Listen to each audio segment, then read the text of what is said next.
Welcome to December. Merry Christmas, Happy Hanukkah, Happy Holidays, whatever you celebrate this season. The invitation to all of us is to listen to that hunger that says, oh, I really hope to really connect in meaningful ways and feel love this holiday season.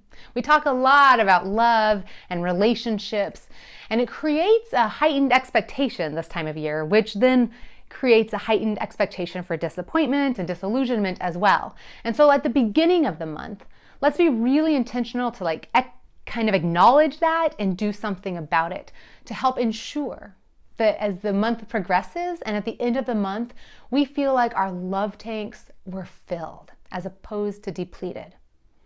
The challenge in a busy holiday season like this is twofold. It's kind of like maybe two ends of a spectrum. On the one hand, we have, for many of us, a month that feels lonelier. Whether we know a lot of people or not, it can be a month that creates a lot of awareness of what we're missing, of what relationships we've lost, of just kind of what we don't have. We don't have that ideal family, or we can't see the family this year, or it's death and moves, and lots of different things come up in life that prevent us from having all of the relationship experiences we want to have. And on the other end of the spectrum, many of us are going to be overwhelmed with people. We're going to have more events at schools and churches and work. We might have company coming in and out. We might feel like we're running a hotel. We might be traveling a lot. We might be having more dinner parties. We might actually be feeling like we're maxed out. And whether it's a lot of people or missing some of the right people, the invitation is the same for all of us. What we want to do is go through the month looking for ways to increase the meaningful connection, not just get caught up in socializing or in isolating. So I'm really excited about the class this month. I'm teaching it from my book, Frientimacy. It's called Vulnerability, the 5 Pathways to Deeper Connections.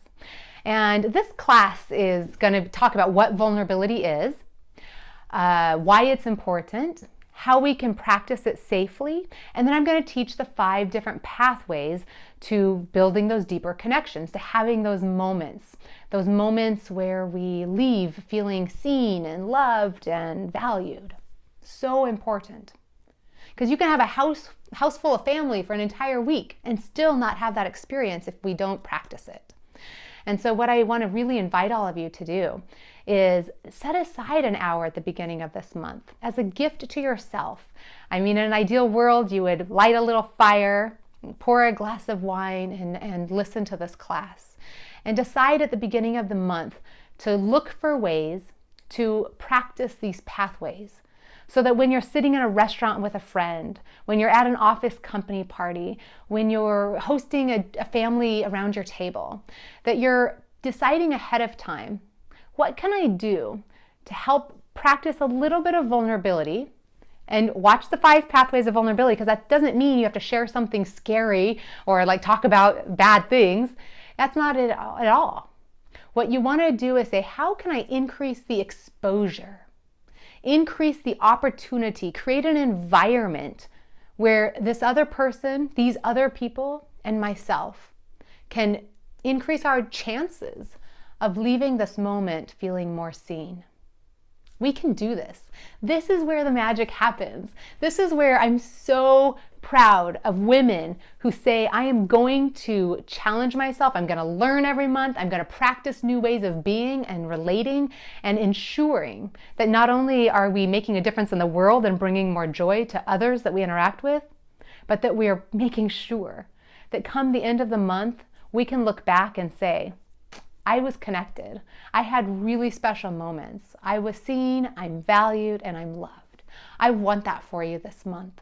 May this be a season for you of joy, of peace, and of lots and lots of love.